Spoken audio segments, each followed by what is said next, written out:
everybody. Welcome, Matt Connarton Unleashed, the television edition. I am Matt Connarton.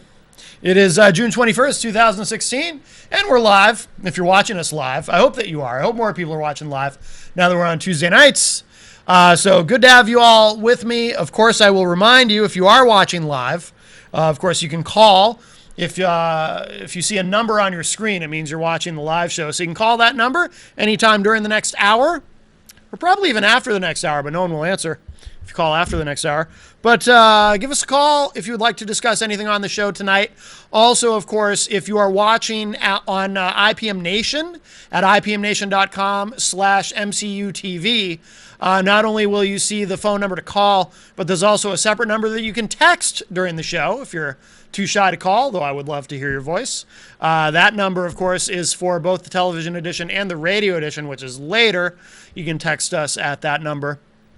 Let's see. Of course, you can tweet me anytime at Matt Connarton. And there's the Matt Connarton Unleashed Facebook page, which I will keep an eye on during the show.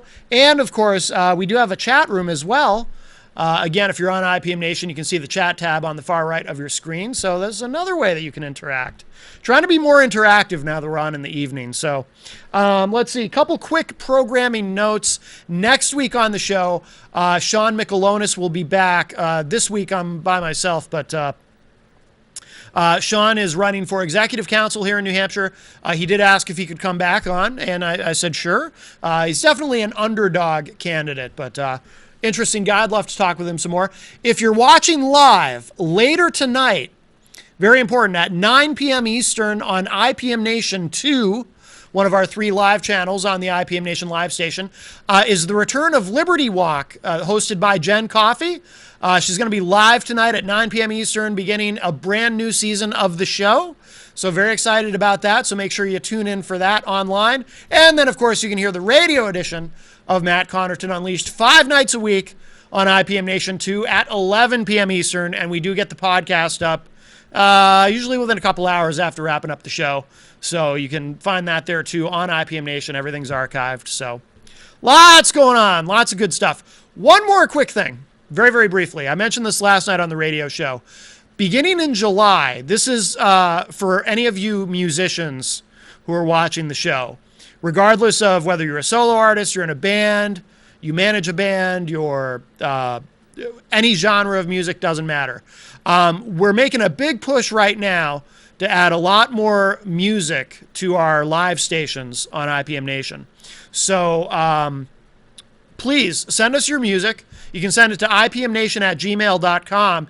And beginning in July, we're actually launching a new weekly show called Revealing Music. I will be hosting and producing it. Just a short, probably just a 30-minute weekly show to start out. But every week we're going to feature some of the new artists that we're adding into rotation on the IPM Nation live station. So again, we like to feature independent and unsigned artists.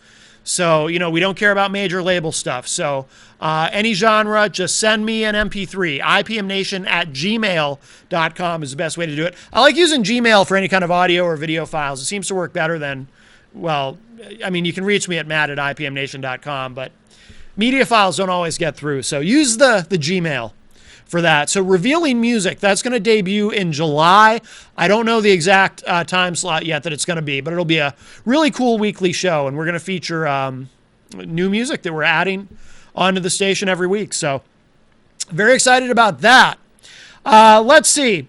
Got to get into some Trump stuff, and in a couple minutes I'm going to play a video for you. I've got, as I mentioned on Facebook earlier, I'm going to continue to build my case, because I am more convinced than ever, and there is more evidence, very convincing evidence. In fact, I have proof.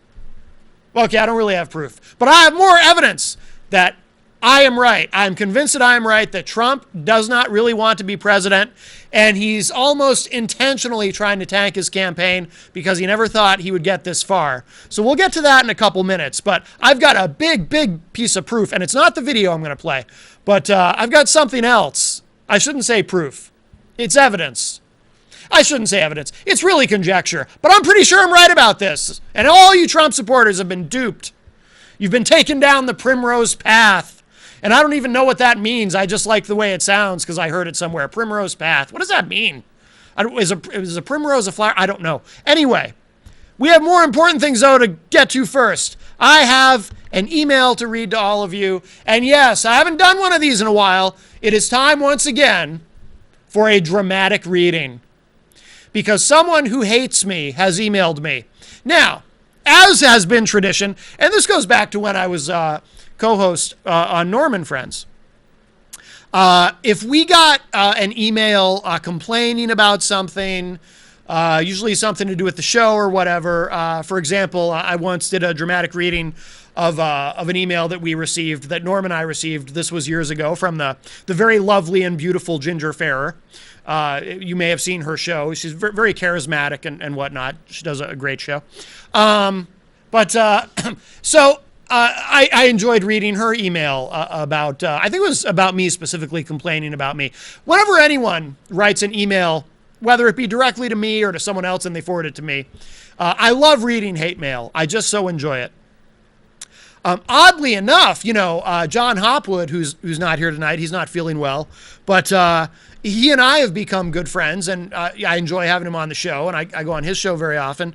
But on the way to becoming friends, I actually, the reason he and I sort of, connected when we did was because I read something that he had written about me on miscellanyblue.com, actually about Gary and I, that was very critical, and I did a dramatic reading of that. Turns out it made him laugh, and next thing you know, we're buddies.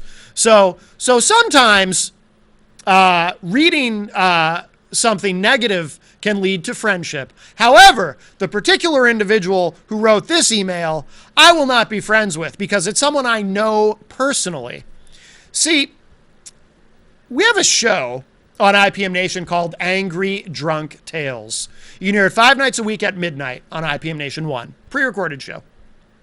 It's also up on YouTube. And Angry Drunk Tales, what we do with that show is every week, or every episode, I should say, because it's 5 nights a week, we feature a different email from this same individual. This one person who writes these emails, for a long time, was flooding us with emails full of hate and anger and vitriol. And so we had so much material from this one guy. We'll call him Eduardo. Not his real name, but let's call him Eduardo. He's Guatemalan. This one person was sending us so much hate in these emails that we decided to make an entire podcast about it, and we called it Angry Drunk Tales. But this particular email, which we received recently, I'm going to read on this show because it's political in nature. What else is interesting about this particular email is Eduardo is completely confused about my politics and apparently believes I'm a Trump supporter. And I am not, clearly, a Trump supporter. Nor am I a Republican. Nor have I ever been a Republican. I'm an independent. And for a lot of my adult life, I was a Democrat. I've never been a Republican in my life. Eduardo seems confused about that. Sometimes when you're an independent, when you don't particularly come from a liberal or a conservative point of view, when you don't buy into that whole binary thing, it confuses people. People think you have to be one or the other. It's very black and white, or I should say red and blue. So I confuse people. Last week on the show, we had a caller who seemed confused because I had said something about voting for Hillary Clinton if someone put a gun to my head and said I had to pick between Hillary or Trump. Again, because I'm not a Trump supporter, and he seemed to take that to mean I was voting for Hillary. I'm not voting for Hillary. I'm voting for Libertarian candidate Gary Johnson. I tried to make him understand that, but I don't think he quite got it. Maybe he did. I don't know. But so there are all kinds of misunderstandings that happen. But this particular gentleman, Eduardo, seems to very much misunderstand my politics. What is also noteworthy about his emails is he at one point, and if you've ever listened to Angry Drunk Tales, you might already know this, he at one point was threatening, in fact, I talked about it on this show, he was threatening to get me kicked off the air. He was talking about suing MPTS and all this stuff and complaining to the mayor or somebody about me or whatever. He was making all kinds of threats to get me kicked off the air. I'm still here because his threats were silly and foolish. But But he has written a new email, and because it is political in nature, not only this week are we going to record a brand new episode of Angry Drunk Tales featuring the email. Jen Coffey and I will do that. But right here on this show, I will also do a dramatic reading of this email. I'm going to read it twice, actually. First, I'm going to read it in the form of a dramatic reading. And then second, I'm going to reread it exactly the way it's written. See, Eduardo is a drunk. He's an alcoholic. And you can tell how much he's been drinking by all the syntax and spelling and punctuation errors within the email. So when I do my dramatic reading, I have to kind of self-edit as I go, because if I read it exactly the way he wrote it, it won't make any sense. So for the dramatic reading, I will read a sort of modified version. I'm pretty good at that, just kind of, editing on the fly while I read it. And then, just for fun, I'll read it again. And it's short. I'll read it again exactly as it's written. And then, we can use that to kind of gauge, was he on his second or third 12-pack of beer when he wrote this? All right. So here it is. My dramatic reading of our email from Eduardo from Thursday, June 16th at 11:13 p.m. Oh, that's early for him. Usually sends them in the middle of the night. I should have some water before I do this. I don't know if you notice my voice cracking a bit. It's pollen. Very, very bad this year. All right, here we go. Ready? So, wondering, your nominee is a terrible human being, full of hate for everyone. So do you Republicans have any moral integrity whatsoever? Is anything too low for you? Is anything too extreme for people like you? Or is this just what you want? Not only to destroy our government, but also to rip apart our society and social conventions. Is that your overwhelming goal? If so, that cuts very, very close to being a terrorist, by the way. Is this your party's base ultimate goal? To ensure that Armageddon becomes a self-fulfilling prophecy? By the way, Donald Trump proves my novels to be 100% prophetic. If he ends up winning, this man wants to blow it all up. In fact, if someone were to write a movie or novel about the Antichrist, that character would look exactly like Trump. You should be very proud now about how your people like you, extremist radicals' views have led us down a path where we might see a man who would start using nukes without guilt or remorse. You should be very proud about your extremist ideology now. Good for you. You got a person who believes in conspiracy theories and such a breath away from having control over the world's largest military and nuclear force. Good for you, crazy people. There you have it. And now, I'm going to read to you exactly what he wrote. So wondering, your nominee is a terrible hymen being full of hate for everyone. So, do you Republicans have any moral integrity whatsoever? Is anything too low for you? Is anything too extreme for people like you? Or is this just what you want? Not only to destroy our government, but also to rip apart our society and social conventions. Is that your overwhelming goal? If so, that cuts very, very close to being a terrorist, by the way. Is this your party's base ultimate goal? To ensure that Armageddon becomes a self-fulfilling prophecy? By the way, I ate at Armageddon's once. The linguine is to die for. Well, actually, it's for all of civilization to die for. That's why they call it Armageddon's. Let's see. Donald Trump proves my novels to be $100 prophetic. If he ends up winning, this man wants to blow it all up. In fact, if someone were to write a movie or novel about the Antichrist, that caricature would look exactly like Trump. You should be very proud now about and people like you, extremist radicals' views have led us down a path where we might see a man show would start using nukes without guilt or remorse. You should be very proud, albeit your extremist ideology now. Good for you. You got a person who believes in conspiracy theories and such a breath away from having control over the world's largest military and nuclear force. Good for you, crazy people. Well, Eduardo has certainly put us in our place, hasn't he?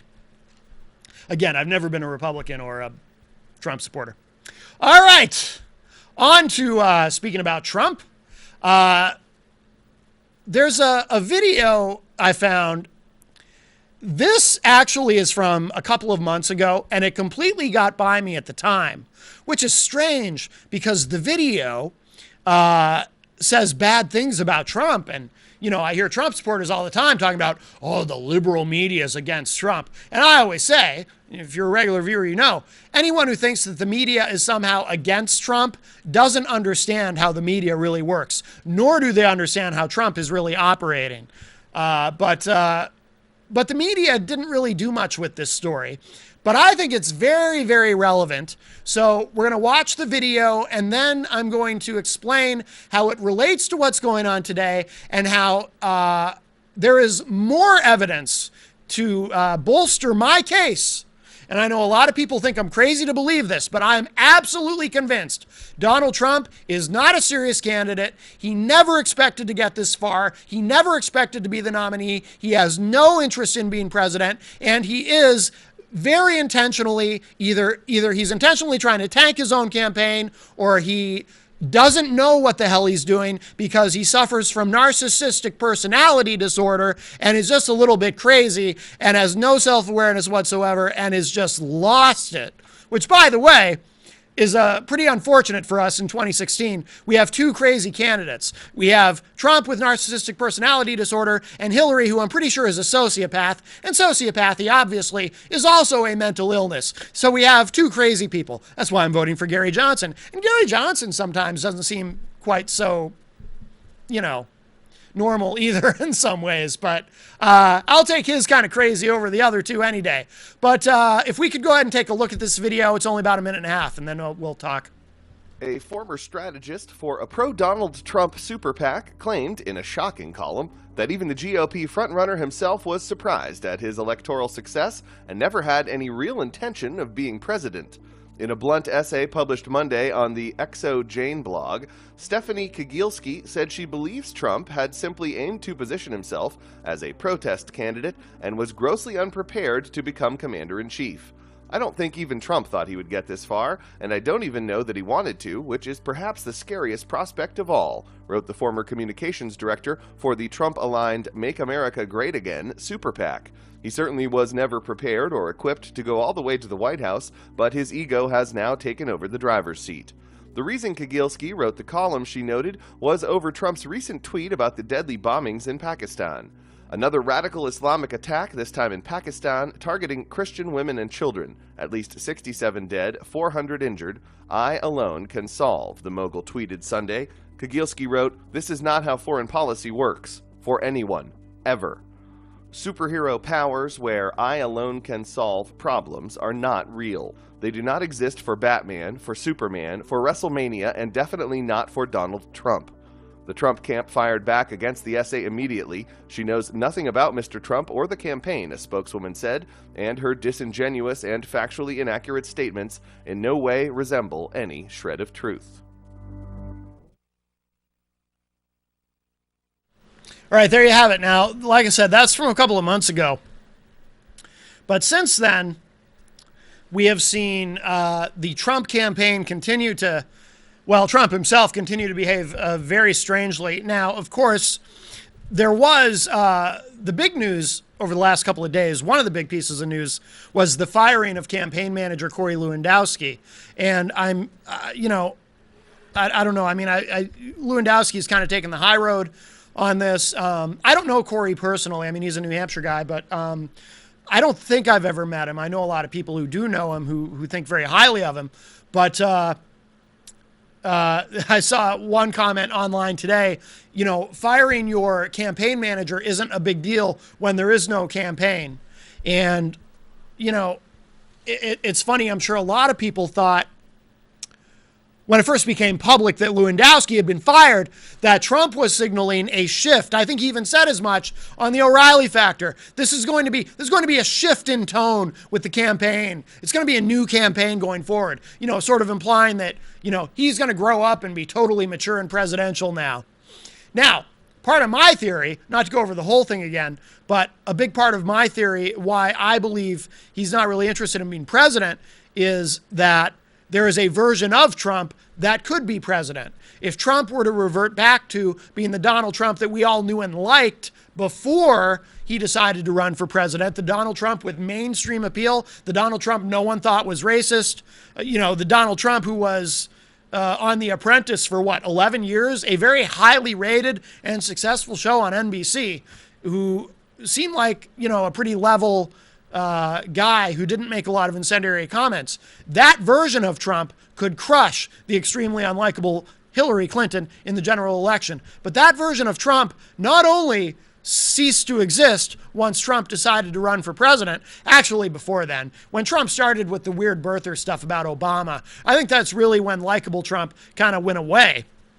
But if that version would have come back, I say would have past tense because I think it's already too late. This convention's going to be a disaster. That version of Trump could beat Hillary.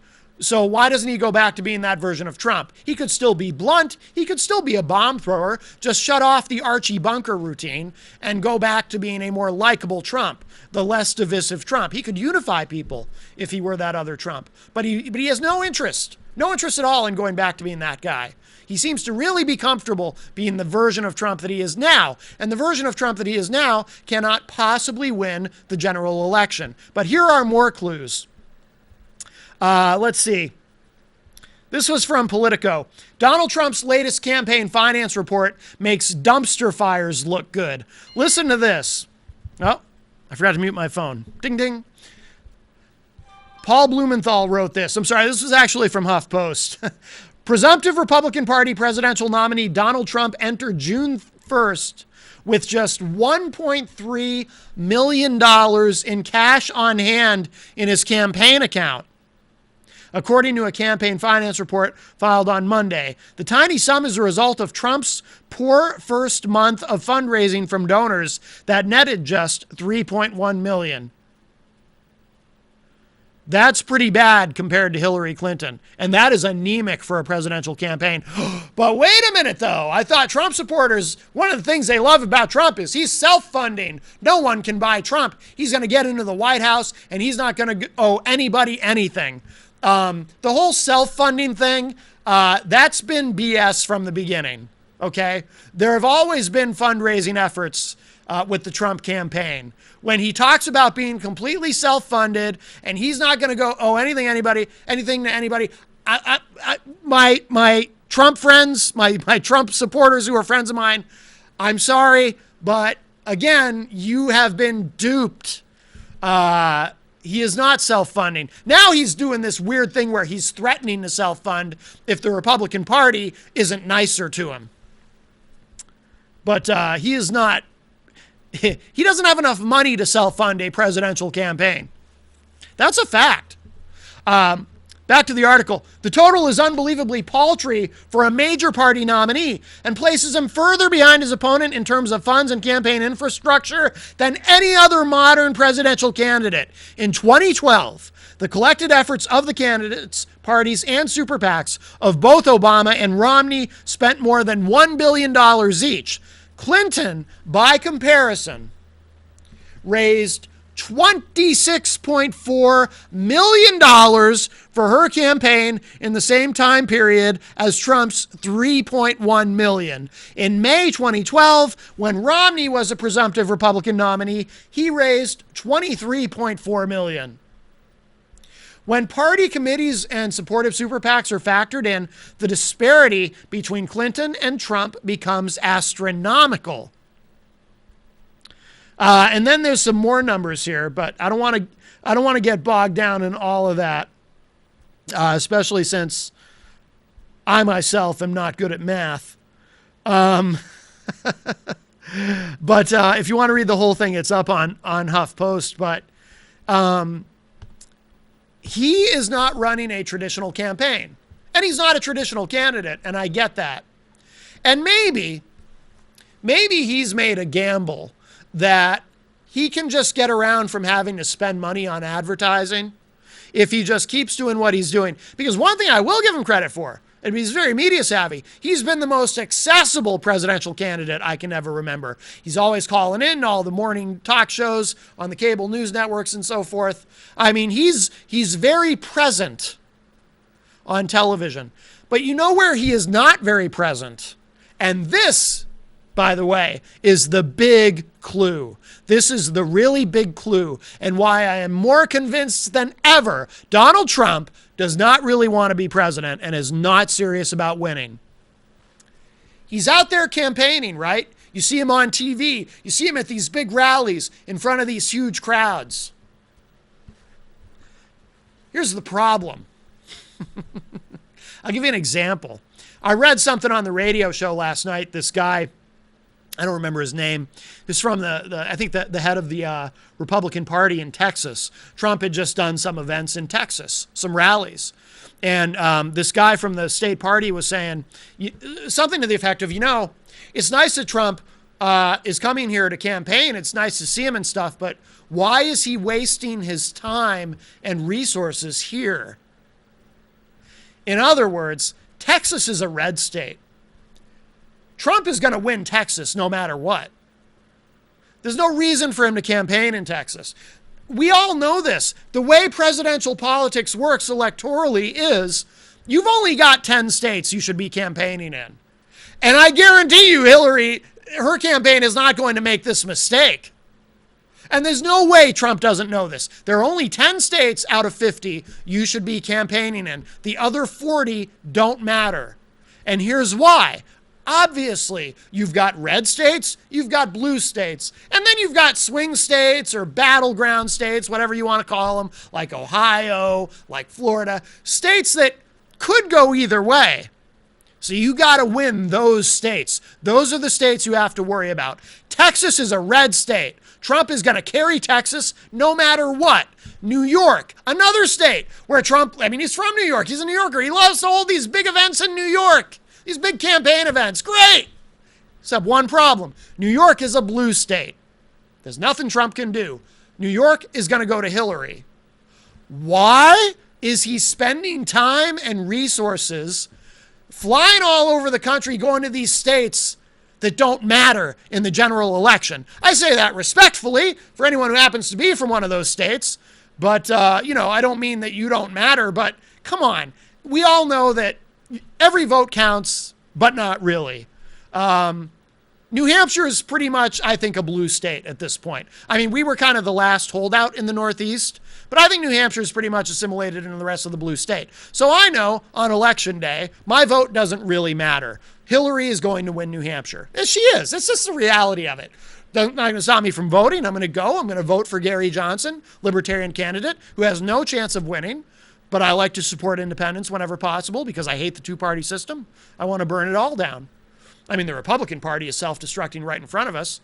I don't know if you could really call that self-destructing because I don't think Trump is even a real Republican. Donald Trump is destroying the Republican Party right in front of us. I would have preferred to see both parties be destroyed at the same time. But if we're going to have to do this one at a time, so be it, I guess. But why is Trump not campaigning in swing states? That's absolutely critical. That's electoral politics 101. Everybody knows that. You can't tell me Trump doesn't know that or Trump isn't smart enough to get it. Come on. There's no way this guy is trying to win. This has been the biggest clue of all. His lack of, not only is he not campaigning in swing states, he's not building organizations in swing states. He did it for the primaries, to win the primaries so he could be the presumptive nominee, but now he's not. He's got nothing. He's got no organization. I saw him bragging in some speech or on some show recently about how you know, the Hillary Clinton campaign has this giant bloated organization, and he's like, look at what I've been able to accomplish with only 63 people compared to the hundreds of people Hillary has working for her. I think he said that on O'Reilly too when he was talking about Corey Lewandowski. It's like, well, you know, there's a reason. There's a reason Hillary has all those people. Hillary is running a real campaign. Hillary desperately wants, more than anything in the world, to be president. And Hillary is going to make sure that she is. So, you know, I guess Trump thinks it makes him look like a fiscal conservative or something to only employ a small organization. But he's not raising money. He continues to say incendiary things. And he's not campaigning. That's the big clue. He's not campaigning in swing states. He is not trying to win. Look, I don't take any joy. Well, maybe I take a little bit of joy in this. There's a part of me that takes no joy in this, even though it's very entertaining and fun to watch, because I have a lot of good friends, people I care about, people I like very much who are Trump supporters. And so it's not fun for me to say, I'm not one to gloat or say I told you so. Maybe a little bit. Okay, maybe somewhat. But there's a part of me that doesn't enjoy looking at all of you Trump supporters and saying, you have been duped. You have been taken for a ride by a con man who couldn't care less about becoming president. This was a glorified publicity stunt to build his brand. That's all. And it got away from him. It got out of control, just like the woman who ran the super PAC that we played in that video was saying he never expected to do this well. And he continues to try to sabotage himself with the crazy things that he says that ensure that he cannot possibly win the general election. But, you know, here we are. I just, it's remarkable. Now, what I'm wondering is, what happens next? Does he find some excuse to get out? Because what I think is possible is that he goes into a full panic. Because like I said, I don't believe he wants to win, and realizes, you know, for one thing, I mean, he's losing money because he's upset so many people. In fact, there was a story the other day, a lot of sponsors for the Republican convention backing out. Is it possible that he finds his own off-ramp, that he at some point says, in a moment of just fake humility, he decides to say to everybody, you know what? I think I'm too divisive, and I think I'm the wrong guy for this, and I think you need a better candidate. So I'm going to gracefully bow out. Maybe at the convention. And then he leaves the campaign and lets someone else have the nomination. I don't think that's out of the question. Because the pressure on him is going to continue to mount. All these Republicans who are sticking by him sort of tepidly, like Paul Ryan, who correctly and good for him will denounce certain statements that Trump makes, but won't retract his endorsement. Because Paul Ryan's got a job to do at the convention, basically running the whole process in terms of the delegates. Does it get to a point where there is so much pressure on Trump from the Republican establishment that he finally just says, I'm going to bow out. I'm going to bow out gracefully and let somebody else take up the cause of beating Hillary. But like I said, the greatest bit of evidence so far that I think really bolsters my theory about Trump is that he's not campaigning in swing states. There's an article here from TPM, TalkingPointsMemo.com. This went up just today. I'm sorry, this went up yesterday, last night. Trump campaign not running a single ad in battleground states yet. Hillary is way ahead of him on this. They're not running a single ad in the swing states. Not only is he not campaigning there, they're not running any ads, which is a bummer because I'm really curious. When the attack ads against Hillary start coming out of the Trump campaign, can you imagine how wild those are going to be? Those are going to be pretty entertaining because they're going to be, probably, just really incendiary stuff. Just based on the way Trump talks about Hillary already, the way he talks in general, his demeanor, you're probably going to see ads saying things like, Hillary Clinton couldn't keep her own husband satisfied. Now she wants to keep the nation satisfied or something like that. This crazy stuff. Conspiracy theorists say that Hillary Clinton has murdered over 100 people. They're probably right. Vote for Trump, I mean, it's going to be wild. Meanwhile, Hillary's attack ads against Trump, I haven't actually seen any of these yet, but apparently they're already running in swing states. They probably just consist of just video footage of Trump talking. Those ads produce themselves. Let's see. It says here, Hillary Clinton's campaign is dominating the airwaves in battleground states nationwide, while the Donald Trump campaign currently has no ads running in those states, NBC News reported Thursday. Clinton and the outside groups supporting her campaign have spent a total of $23.3 million on ads in Colorado, Florida, Iowa, Nevada, New Hampshire, North Carolina, Ohio, and Virginia so far this month, according to ad spending data from SMG Delta. Trump and super PACs supporting his campaign, by contrast, have spent a hefty sum of $0 in those battleground states, according to NBC News. I want a Trump supporter, while we're live, I want a Trump supporter to call me right now and explain this to me. Explain this to me. What kind of a strategy is this? And you think your guy's trying to win? Come on. You've been duped.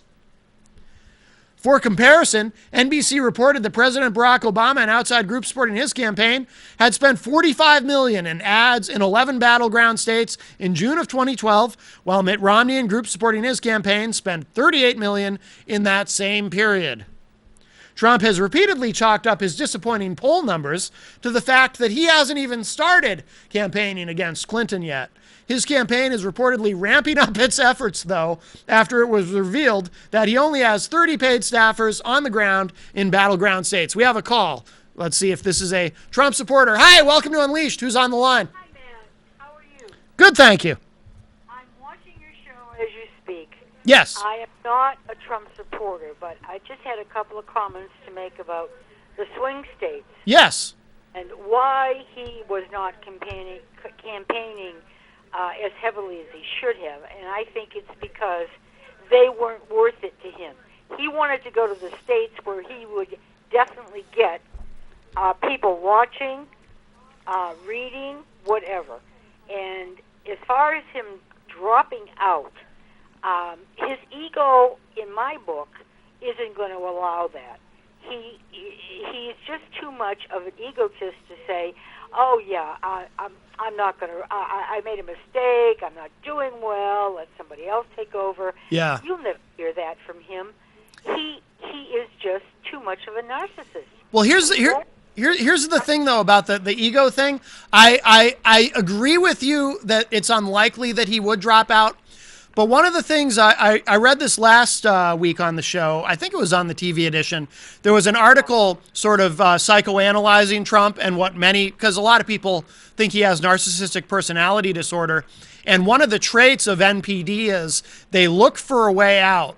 Once they realize they're in over their head, they start to panic and they look for a way out. So I'm just wondering if there is... If he's looking for an off-ramp right now. You're probably right. His ego probably wouldn't let him do it. Yeah, because he has been doing this for his whole life. In his business deals, whatever. Mm-hmm. You know, he has screwed, excuse my expression, screwed a lot of people. They've lost money investing in his whatever was the thing of the day. Right. And he just kept pushing on. And I think because of that, there's too many people that maybe know the background behind all of this, and he doesn't want to appear like a wimp. Right. Even though he's, psychologically, I think he's got a few screws loose. But, Yeah. he is a businessman who has made money, but in some cases at the expense of other people. Right. And that Trump University deal, Oh, yeah. what a hoax that was. I know. It's amazing anyone even bought into that. He won't refer to his failures, obviously. Well, of course, yeah. For many reasons. Well, who does? Because the big Donald doesn't make mistakes. Right. But I don't think, unless he has a real reincarnation, he is going to do that. It just says, just with everything that I watch, and I watch what he says, he's got people fighting with each other. He's got, look what happened in most of his appearances. I mean, they had to call out the SWAT squads to control what was going on in the streets. I can't imagine what's going to happen at the convention. Oh, I can't wait. They better be ready for this because, somebody tried to shoot him the other day, and they missed, unfortunately. But, I didn't know that. Wait, seriously? I didn't know that. That got by me. Someone tried to shoot him? Yeah. He was, I think it was it in Vegas? I'm not positive. Really? But they caught him. Yeah. He had a handgun. Oh, he went I didn't know. Specifically to Nevada to kill him.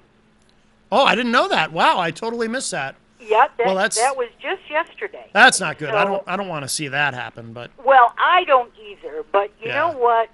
This guy is asking for trouble big time. I mean, I can see one riot, here and there, okay? Everybody's going to anger some people.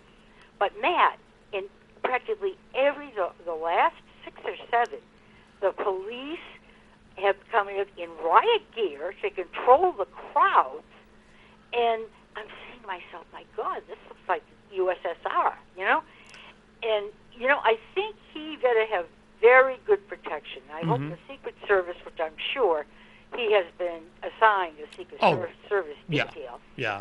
But they better be darn ready because this guy got picked up. Thank God they got him because that's what was his intention, and he admitted it. Oh, wow. Okay. I was going to shoot him. Wow. And that is very scary. That is scary for Trump, but that's the kind of stuff that's been really angering a lot of people. And he's got the Muslims against him. He's got women against him. You name it. He's come out and he's insulted every minority that you can think of. Yeah. So I think if he's smart, if he does pull out, as you say, his excuse is going to be that I am afraid something is going to happen to me or my family. Watch and see. Ooh. He's not going to take the right way out by saying, I don't really want this. I don't really think I have the ability to win. He's going to say something that's going to make him look good. Because You're right. That's what he does. You're right. He'll that's the card he'll play. You're absolutely right. You're absolutely right. The family card. If he does pull out, that's what he's going to say. Because that's what Perot did. You remember in '92 when Perot, who was doing very well, and he kind of flaked out and got out, and then he gave this bizarre excuse about he was worried about his daughter's wedding or something, and then of course he ended up getting back in. But but that's the only way he would get out without looking like an idiot and the clown that he is. Right. And I would bet you $100 if he pulls out that's his excuse. I think you're right. That's okay. I'm not going to hold you up. Hey, thank you for calling. I appreciate it very much. Okay, Matt. Enjoy listening to you. All right. Thank you. Take care. Bye-bye. All right. Oh, that was a good call. And I think she's absolutely right. That could be the way out. Play the family card.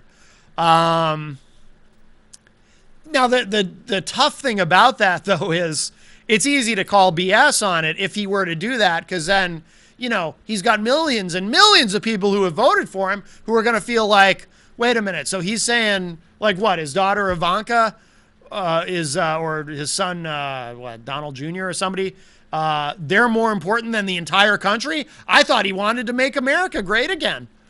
But no, she's right. If he does find a way out, that's probably it. Play the family card. Or some combination of that and I'm doing it for the good of the Republican Party. However he does it, he'll spin it in a way, because it's all he knows how to do.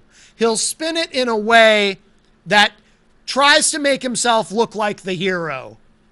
No, I'm not getting out because, for me, I'm getting out because I'm worried about my family and I'm worried about the Republican Party, and you need a strong Republican Party to defeat Hillary, so I'm going to do the right thing for everybody. This is how I'm going to make America great again. I'm going to get out. I'm going to let Paul Ryan be the nominee or something because he can beat Hillary, you know, and that will, something like that I can see, but he'll try to make it like he's doing it for all of us because he's trying to make America great again. That's what he'll do. Can you imagine, though, the relief? Like Paul Ryan, can you imagine how relieved he would be if Trump were to bail out? And a lot of Republicans too, like Lindsey Graham, who have said, we need him out. The other thing too is, ultimately, it doesn't even, this is kind of the funny thing about this too. It doesn't really necessarily even matter how much Trump tanks his own campaign, because the thing that the mainstream media continues to ignore, and it's only the alternative media that's paying attention to this, but it matters, is Gary Johnson. Not because, and people laugh when I say this, oh, Gary Johnson, he only got 1% last time. Look, understand what I'm telling you. I'm not telling you Gary Johnson has a shot of winning. I'm going to vote for Gary Johnson, but there's no chance he's going to be president. No chance. But he's going to siphon off enough votes from Republicans who are turned off by Trump to throw the election to Hillary. Absolutely, that is going to happen. And he is a factor. He's polling at 10%. If he can get to 15%, he gets a spot on the debate stage, just like Perot did in 92. And it'll be a legitimate three-way race. Again, he still isn't going to have any chance of winning, but he'll definitely throw the election to Hillary, just like Perot's presence in 92 helped throw the election to Bill.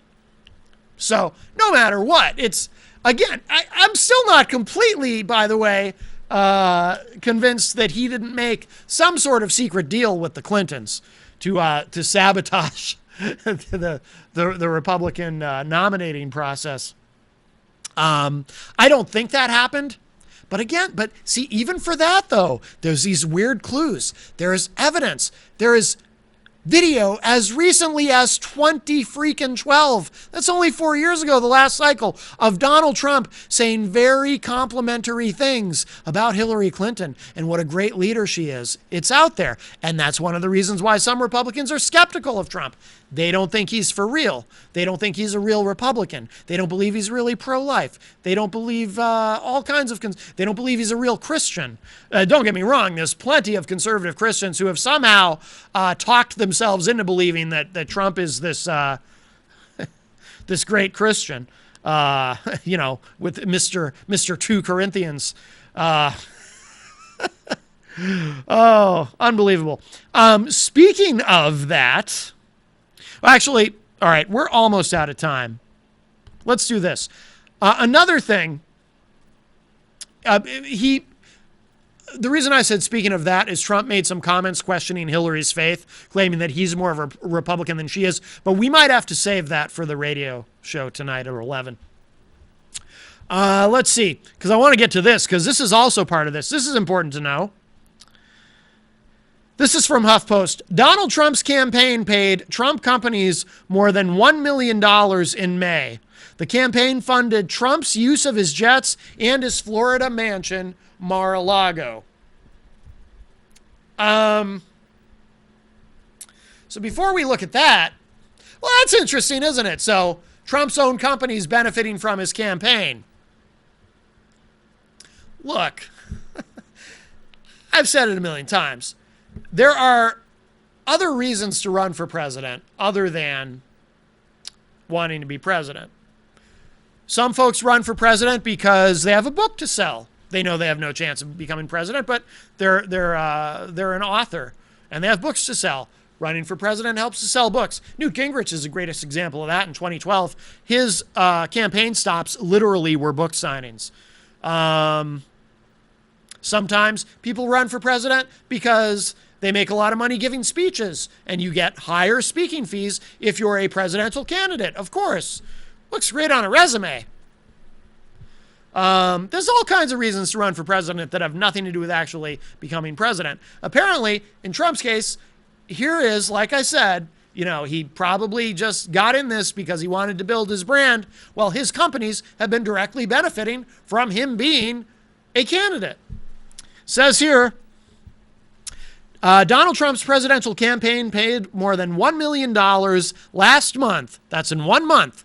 To companies controlled by the presumptive GOP presidential nominee, according to reports the Trump campaign filed late Monday with the Federal Election Commission. The figure represents payments for facilities rental, catering, monthly rents, and utilities at more than a half dozen Trump-owned companies and properties. It includes nearly $350,000 that the Trump campaign paid a Trump-owned company, Tag Air, for the use of Trump's private jets and helicopters. The most striking expenditure in the new filings was $423,000 paid by the Trump campaign for rentals and catering at Trump's 126-room Palm Beach, Florida mansion, Mar-a-Lago, which Trump operates as a private club. Though the payment was in May, the Mar-a-Lago bill likely covers a number of campaign events Trump has staged there in recent months. A spokesman for the Trump campaign did not respond to an email from the HuffPost inquiring about the expenditures. There's more here, but let's get this call in quick before we have to wrap up. Hello, caller. You're on the air. Who's this? Hi, it's John Hopwood, Matt. John Hopwood. How are you, sir? Well, I'm not feeling too well, but I was intrigued by your show. Well, good. The Atlantic just had an article about the mind of Donald Trump, and it has psychologists trying to examine Trump, who, as you know, is one of the most unusual people to be a major party candidate. Right, to say the least. One of the things they talk about is extroversion, that he is an extreme extrovert. And it's an interesting article, but that this man, he just has to go out there and constantly be, in the action. Right, right. He always talks about the art of the deal, but if you look at Donald Trump, so many of those deals failures. Oh, yeah. Some of them, the west side of Manhattan, the old rail yard, never got done. It seems like this guy, he just needs action like a gambler. Right, right. As for closing the deal with the presidency, he's completely, out to sea. I can't think of any other way to say it. Yeah, yeah. Remember, his neural networks in his brain, those brain pathways, it's all this intense narcissism, this gregariousness, this extroversion, to a degree that's like a caricature out of a movie like Network. Right. And it's most unusual, and good for you for supporting who you really believe in, Gary Johnson. Yeah, thank you. Good show. Okay, thanks, John, and I hope you feel better, man. Hope to see you next week. Maybe I'll have a baseball show next week. Okay, well, regardless. That might cheer me up. There you go. All right, John, Take care, Matt. Thanks for the call. All right, the great John Hopwood calling in. So what we'll do is there is more to this article. It just goes through some of the numbers and the ways that Trump has benefited from his own campaign. But, it's interesting what John said about Trump's extroversion and needing to be where the action is.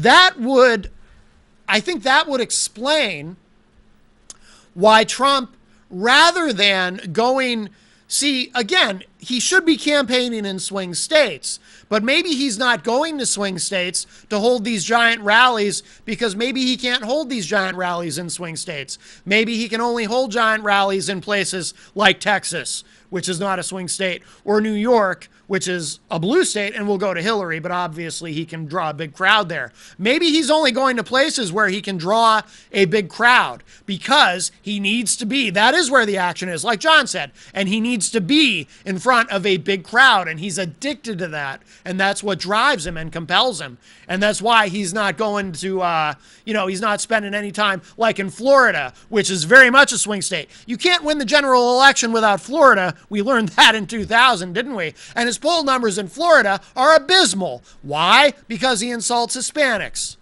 Huge Hispanic population in Florida. He can't win without Florida, and he's not even bothering to try. He is not bothering to try.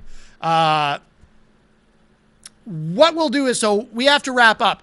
Join me tonight for the radio edition of Matt Connarton Unleashed, 11 p.m. Eastern, and we'll talk about this article I found, the AP talking about Trump going after Hillary, questioning her faith. That's a pot meat kettle moment there. So that'll be interesting. Also, don't forget, of course, if you're watching live tonight at 9 p.m. Eastern on IPM Nation 2, Jen Coffey returns with an all-new season of Liberty Walk. So listen to that. And then, of course, at 11 p.m., my show, my radio edition of the show. And we'll have this up on YouTube tomorrow. And John Hopwood, thank you for calling. Hope you feel better soon. And I will talk at you all a little bit later. So good night, everybody.